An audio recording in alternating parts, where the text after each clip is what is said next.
আমাদের স্তুতির সংস্কৃতি থেকে বেরো আসতে হবে। ওই যে যেটা বলে তেল মারার সংস্কৃতি থেকে বেরো। এখন আপনি দেখছেন যে আগে আমি আসলে ওই অন্য একজন উপদেষ্টা আসলে এখানে অনেক ফুলের স্তবক টবক দেখতে পাচ্ছেন না, সবাই দাঁড়ায় আছে। এগুলো কিন্তু এখন থেকে আর দিস আর নট অন। তারপরে এই যে আমি ওখানে আমরা এসার আশেপাশে শুধু আমি বলে না, নতুন যারা উপদেষ্টা আসছেন, তো আমরা একটা রক্তের ইয়ের উপর দিয়ে আসছি সরকার, তো আমাদের পক্ষে তো এই ধরনের এটা সাজে না।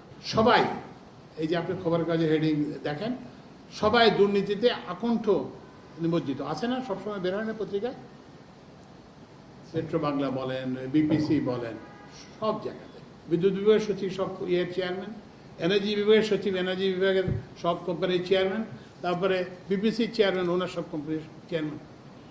আমাদের চিন্তা করতে হবে, বুঝতে পারছেন, যে একটু আমরা উই হ্যাভ টু থিঙ্ক যে আমরা এই কাজটা ঠিক করতেছি কিনা।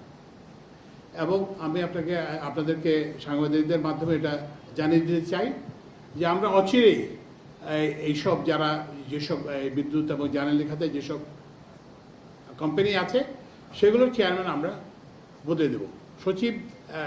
ওই সচিবরা কোনো কোম্পানির, খুব অপরিহার্য না হলে সচিবরা কোনো কোম্পানির চেয়ারম্যান হবেন না।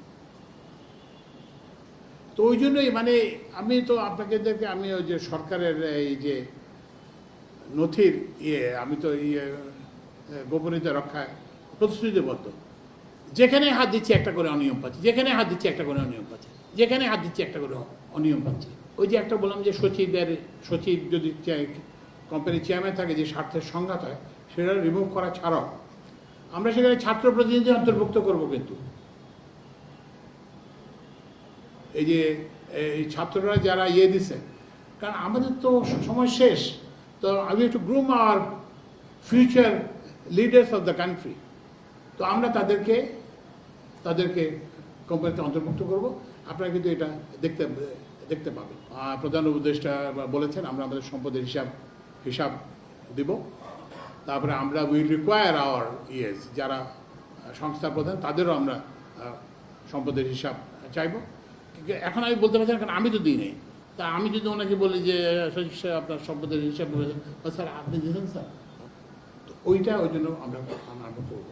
এবং আমরা আশা করব আমাদের যারা সচিব, আমাদের যারা উচ্চপদস্থ সংস্থা প্রধান, তারাও কিন্তু সেই দৃষ্টান্ত অনুসরণ করবেন। এবং সেই দৃষ্টান্ত যদি অনুসরণ না করেন তাহলে কিন্তু আমরা তাদেরকে বদলাতে বাধ্য হব। আপনি যতই দক্ষ হন না কেন, কারণ আপনি দুর্নীতিবাজ দক্ষ হতে পারে না।